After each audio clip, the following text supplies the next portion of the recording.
Eric Kuba zalaki conseiller ya Corneille Nangaa matière ya sécurité.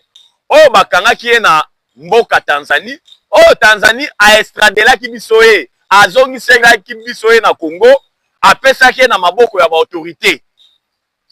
Lors ya audition Eric Kuba, muto ya yambo oyo atanga kombo ya Joseph Kabila na déstabilisation ya Est, le commandant suprême adjoint ya le M23 ba RDF AFC, c'est Joseph Kabila. Otuna Eric Kuba. Eric Kuba lobi yakolia manduki monsolo muto apesa biso yango, c'est Joseph Kabila.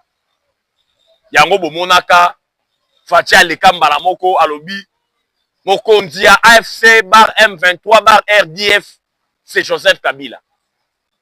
Yango bomoni ba implication na ye na ma déstabilisation Congo ezaki tellement avéré, haute cour militaire na biso esengi na Sénat balongola ba immunité na ye en tant que sénateur à vie, parce que tout le monde qui même dans le Sénat et le cas que créé mbilinga koloba ete aza couvert na la loi sur le statut des anciens chefs de l'État.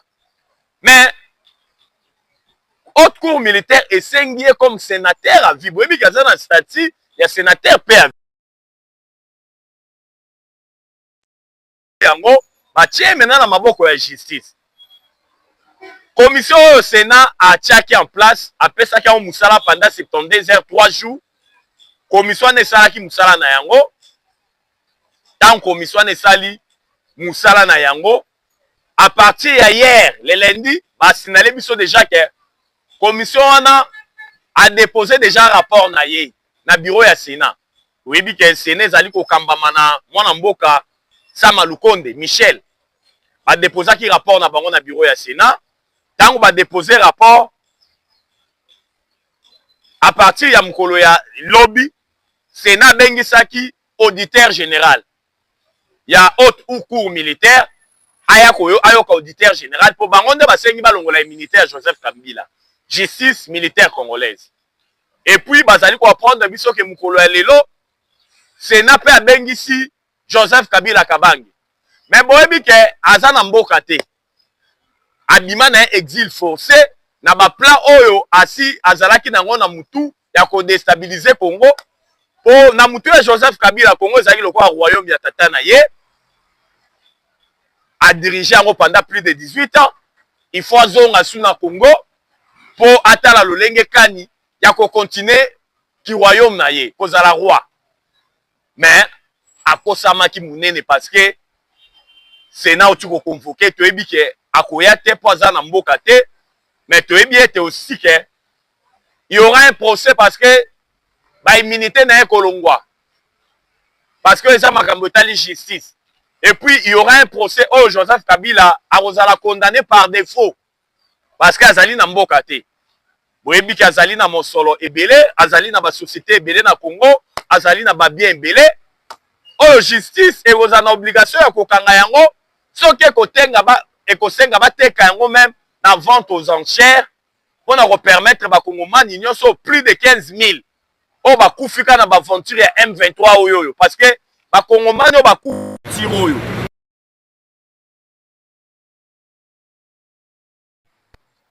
Mais boyebi ke na est ya mboka na biso depuis ba Rwandais ba banda ko agresser biso ba Congolais to perdre plus de 10 millions de morts, plus de 500 000 femmes violées, plus de 110 000 hectares dévastés. Mais na ba aventure oyo et bandi na 2021 ti lelo ba kongomani basi ba kufi plus de 15 000. Je dis bien plus de 15 000. Mingi wana ba kufi eza mingi bana mike surtout ba maman. Ba kufi na kokufa, ba kufi na façon moko vous n'aurez même pas l'idée. Pour na bomengo zamba et plata na kati mboka na biso. Raison pour laquelle Sénat aujourd'hui a convoqué Joseph Kabila, a convoqué auditeur général, il y a haute cour militaire, il y a FARDC pour Ayoka Bango. Parce que lobby, d'après les informations de notre possession, mercredi, ça sera mercredi, on va maintenant statuer, Sénat ko statuer pour na kolongola ba immunité, il y a Joseph Kabila, oui ou non. Lobby ne ba ko statuer, tokoyeba. Sort ya Joseph Kabila, malgré toyoki ba grimace, Katumbi alobi, Soriano, soki bo simbi ba immunité wana mbilinga mbilingi goya na mboka. occupé de l'autre côté, PPRD balobi, kolongola ba immunité Joseph Kabila eza ligne rouge. Oya komeka mabe koya. Tokamwe. Toyebi ke ba mangungu wana tu bazosala eza ba mangungu katika basala parce qu'il y aura rien. La justice doit faire son travail. Tozo zela lobby ezali suka ya makambu.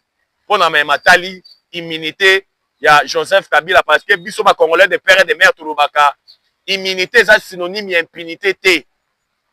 Eza biloko e photo telemela parce que tout le monde même na dossier Matata Ponyo. Comme vous le savez, ces immunités, il faut elongwa. Mais une population manipulée na province ya Kindu batelemi balobi oyo kosimba Matata mabe koya na province ya Kindu. Mais esali biso passe na province ya Maniema.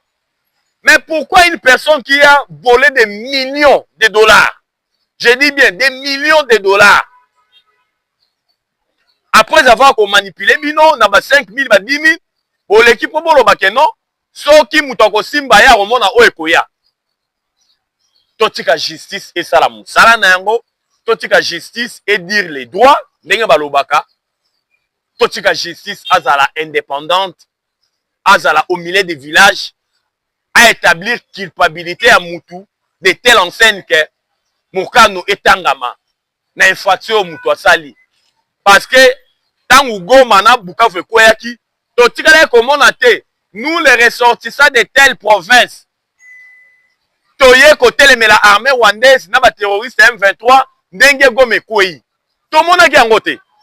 Mais chose grave et étonnante lelo oyo ekomi soki kali kambo esalemi nous les ressortissants be basimba Matata Ponyo nous les ressortissants basimba Hippolyte Kanambedi Joseph Kabila nous les ressortissants de yango toye ko interpeller ba kongomani to bengana pratique wana ezali kozongisa mboka sima botika justice esala musala na yango wana ezalaki bongo première sujet na biso ya miswa lelo kolakisa lolenge kani Joseph Kabila na auditeur général ya haute cour militaire babengami lelo na ndako ya Sénat po bayoka bango malgré Joseph Kabila koya te mais tokoyeba lobi nde mercredi bakokata lolenge kani makambo kosalema pona immunité kolongwa oui ou non. Il n'y a jamais eu le développement là où il y a la guerre. Comme vous le savez, nos deux provinces, elles ont vraiment émaillé Nabitumba, elles sont occupées par une force étrangère, par Rwandais, mais bazaka ba Rwandais bango mon côté, on nous signale aussi, ba Ougandais bazalaka en camouflage, on nous signale aussi, ba Soudanais du Sud bazalaka en camouflage, on nous signale aussi ba Kenya pe bazalaka camouflage, ba nilotique. Bato ya communauté des États d'Afrique de l'Est au Congo peut tokoma membre. Toujours des visées expansionnistes. Toujours bitumba o ezo ça la survie économique ya ba économie na bango. Parce que les lois kobombe ezalité, nyonso ezali dévoilé déjà sur la place publique à travers la diplomatie agissante ya Fachi Beton et Longo Nzambe. Fachi a si déboulonné l'empire du mensonge. Il y a les sanguinaires Paul Kagame, Kouzi pendant 30 ans. 3 décennies, Bakongomani Bakufaka, la communauté internationale est caractérisée par l'omerta, c'est-à-dire la loi du silence. Il faut tuer les Congolais parce que la vie des Congolais ne vaut-elle pas une vie d'un Ukrainien ou d'une Ukrainienne? Après plusieurs années, il y a politique à 2 poids 2 mesures. Na traitement ya dossier ya ba Congolais, na traitement ya dossier ya Ukraine na la Russie, la diplomatie agissante. Zamba lobité, ni réussi la raté.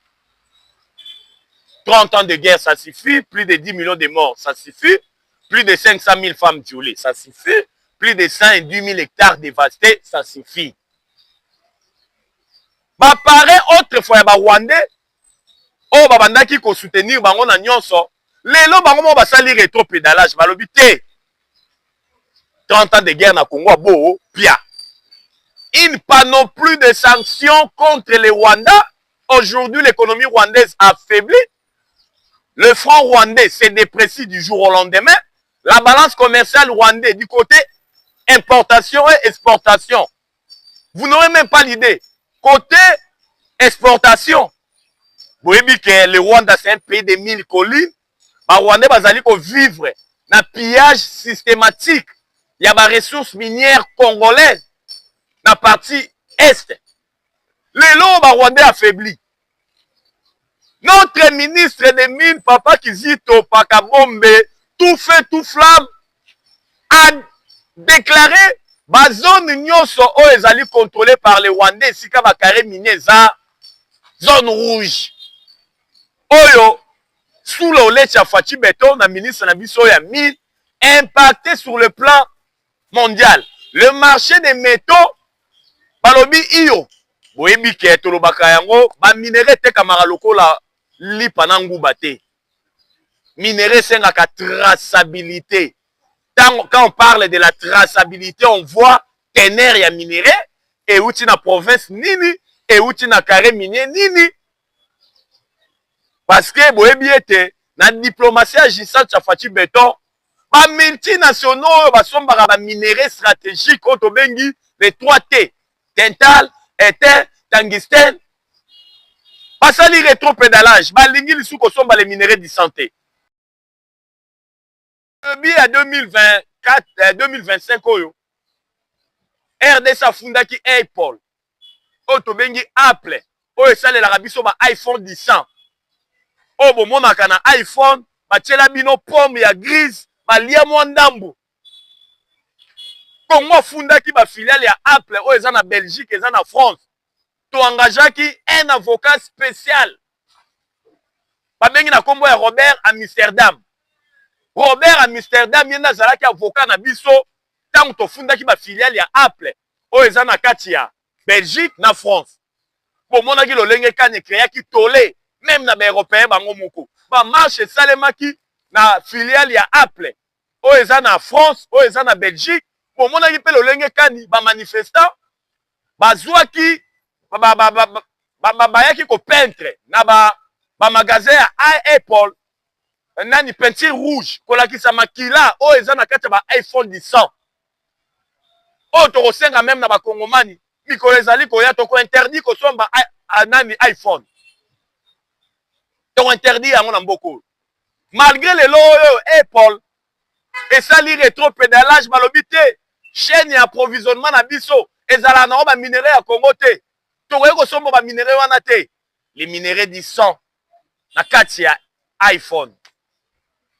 Yango bomoni na diplomatie agissante wana la plupart des multinationaux oyo ba se procuraka na ba minéraux stratégiques pona kosala ba appareil électronique na bango ba appareil sophistiqué bango tout basali rétropédalage preuve que Traxi oyo ezali na mboka ya Luxembourg oyo asombaka ba minéraux vous n'aurez même pas l'idée auti kosala pe rétropédalage alobi abo opia na ba minéraux au Kagame atekelaka biso.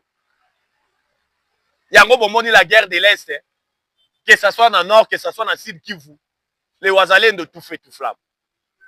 Territoire ya Kaele na province ya sud Kivu. Bomoni lolenge kani les Wazalendo bazaki au four et au moulin, ba barrer la route contre progression ya armée rwandaise. L'armée rwandaise repoussée, vous n'aurez même pas l'idée.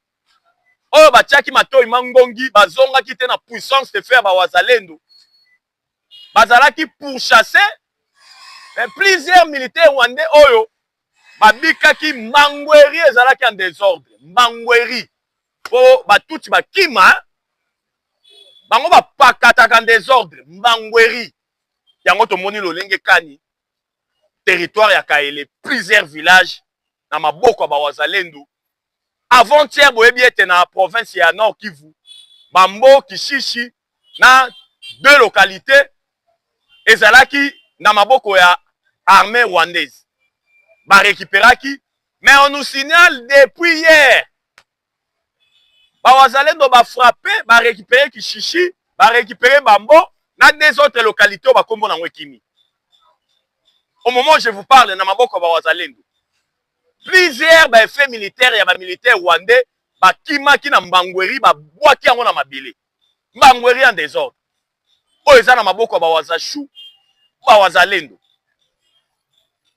Et puis on nous signale que Wazalendo maintenant balobi to bundati na suka parce que Yakobo Mbezalité, il y a une crise au sein du M23. Il y a une guerre, il y a leadership entre les leaders na kati ya M23. Et ça ne va pas na kati ya M23. Économiquement parlant, asphyxié. Parce que pour faire la guerre, ça demande les sous. Il faut avoir des sous. Il faut mon solo. Il faut se procurer des armes des dernières générations. Il faut s'équiper. Il faut payer les militaires à travers ma solde. Mon solo et ma militaire. Oh lelo, ba terroriste M23 au Kagame a prometaki bango likolo na mapata. Après avoir kozwa Goma na Bukavu ba mono loko malunga te. Ba bandi ko lela gimalela. Koto Fachi beto atala lobité, on doit revoir à la hausse les soldes de nos militaires. Pas militaires non sur bazan à front, $500. Et que bilinga et pas ba terroriste rwandais. Plusieurs éditions. Ya ba militaire rwandais ba eko se rendre. Bana mboka ba congolais. O bazala kati ya M23. Ba eko se rendre pas FRDC. Nicolas $500 au Facha Matisi. Dans solde ba militaire. Ça a créé un ouf de soulagement. Oh, tolobaka yango ke Facha za la mandat za vraiment na mission. Parce que azo touché bisika oyoyo, il fallait qu'il vraiment toucher. Oh, ils ont créé crise. Oh, ils ont créé mbilinga na mitou ya ba terroriste. Yango to moni lo lenge kani. Nord Sud Kivu, les Wazalendo tout fait tout flamme, sous contrôle. Les Wazalendo fourrés au moulin pour barrer la route à la progression de l'armée rwandaise. Et l'air supplétif Otobengi, les terroristes du M23. La paix a changé de côté. Dieu congolais. Maintenant, vous avez vu que le président burundais Ndayishimiye a aussi interdit na ba Congomani nyonso yo baza sous contrôle. Baza na ba territoire baza sous contrôle ya force étrangère ba rwandais et l'air supplétif Otobengi les terroristes du M23. Le président burundais lobby pour M23 a komaki ko imprimer ba mikanda o ezopesa ba Congomani o baza sous contrôle na ye accès ba kotaka na Burundi. Le président burundais Ndayishimiye boyi a lobby ba Congomani nyonso baza bisika M23 zali ko contrôler baza na droit ya kokota na Burundi te na mukanda ko ute pa ya bale M23. Na lingi oloko wana te. Le M23, ce sont des terroristes congolais occupés par l'armée rwandaise. Na boy nanga biloko bayaka na ba certificat au M23 zo pesa po ba kota ramani atama kolona na mboka Burundi. Wana président Ndayishimiye abia boyi a s'instruit déjà na ba service union so frontalier qui va permettre oloko wana te loba na lopoto c'est di poudre rosée. Bolanda ba aventure wana te zo salima wana. Toyebi que le M23 c'est une coquille vide, ce sont des patins, ce sont des paquebots, bazaba elilinga pamba, nous bateaux avec l'armée rwandaise. Prévenez que tolobaka yango ba Congolais de père et de mère, nous devons connaître l'histoire, à ne pas l'oublier. Ce qui se passe dans la partie orientale en Bokanabiso, c'était les Américains dans les années 94, sous administration ya Bill Clinton. Ye moutapé ça, Kagame agenda caché, on a envahir Zaïre à son temps. Ou comme République démocratique du Congo. Toujours avec pouvoir, il y a des démocrates américains. Tout le monde a RCD Goma. Balongo liango comme RCD comme CNDP. Balongo liango comme M23. Après M23 bis encore sous Fachi Béton. C'est toujours les Rwanda. Toyebi ba aventure Rwanda, toyebi ba modus operandi na bango, mode opératoire na bango, toyebi yango. Raison pour laquelle Tosengi na ba Congomani nyon surtout, Yamaka Césali, nous devons être aux aguets, nous devons être vigilants parce que l'intégrité territoriale en Bokanabi se faisait à la libérer. Tolobaka yango matin, midi, soir que la guerre de l'Est, sur le plan diplomatique, c'est une victoire écrasante. Spirituellement parlant, c'est déjà une victoire. Et Tikalika Kamwa ba rectificatif mora mike pour mettre un terme na bitumba o ebomisi ba Kongomani durant 3 décennies. Yango bomoni lolenge kani tolakisi bino lolenge kani tokoki kobosana jamais histoire parce que totangaka histoire mpona koevite biso mabeya na avenir. Raison pour laquelle totangaka histoire totala lolenge kani mutu boya kweyaki nini esalaki kakweya lolenge kani fo totambola na ndenge ya malonga po oyo baninga bakutanaki nango base retrouver na yango te. Ezalaki bongo econstituaki lokola troisième sujet na biso ya émission ya mkola lelo, quatrième et dernier sujet tolobaka yango bien toti koloba la diplomatie agissante ya Fatou Beton. Peut-être eza na batu misusu batie bango bilamba na elongi bazomona lolenge kani politique oyo tata mokonzi ekola azali kosala lolenge kani ezo continuer ko produire ba résultats escomptés. La politique c'est l'art de gérer la cité. Voilà, selon Platon, selon Aristote, c'est l'art de gérer la cité. La politique basalaka yango pour le bien-être de la population. Quand on parle de la gestion des cités, comment il faut gérer la cité, comment il faut imprimer des mécanismes pour gérer en bon escient, en bon père de la famille, ba ressources ya bato oyo ozali kokamba. Mais na mboka na biso politique et comment enrichissement illicite. Quand vous êtes nommé ministre, mandataire, député, haut fonctionnaire à l'État, et comme on a dit, il faut tondisa ma poche. C'est ça, vision ya ba africain, na matali politique. Oh, il faut télémela yango. Tout le monde diplomatie agissante à Fatou Beton lelo yo. Les gens sont venus distiller des propos dégradants à l'égard de Fatou Beton, caractérisés par la sournoiserie, Kolobaete, Tshisekedi a bradé nos minéraux auprès des Américains. Quand on parle de bradage, ça dit Azope Sayango na prima ngondo. Wana opposition en Zalande balobaki. Poto lobela mena diplomatie agissante à Fatou Beton. Mais tout le monde lolenge kani, les Américains et même à travers département d'État aux affaires africaines. Pas américains balobini. Balobi, les investisseurs américains viendront investir à l'est de la République démocratique du Congo pendant 15 ans. Les Américains vont débourser 500 milliards de dollars. Mais quand on parle d'un investissement de 500 milliards de dollars, pour la kisanga bradage exemple, yango français yango na yebité. Est-ce que les gens vraiment réfléchissent hein, avant de dire des inepties corroborées par des ragots? C'est pas normal. Raison pour laquelle na sengi na bakongomani topesa matoi na opposition oyo ezali faible te. Depuis que le Congo est Congo, on n'a jamais connu une opposition très faible comme Otozali Nango. Une opposition qui sont des mèches avec les Rwandais, avec les impérialistes pour déstabiliser leur propre pays. Mais parmi mingi baza la kata opposition, mingi baza na nationalité douteuse. Boyebi bango nyonso. Mingi baza la nationalité douteuse. Une opposition faible. Oyo depuis babanda opposition sous Fatou Beton, ville morte salema na nouté.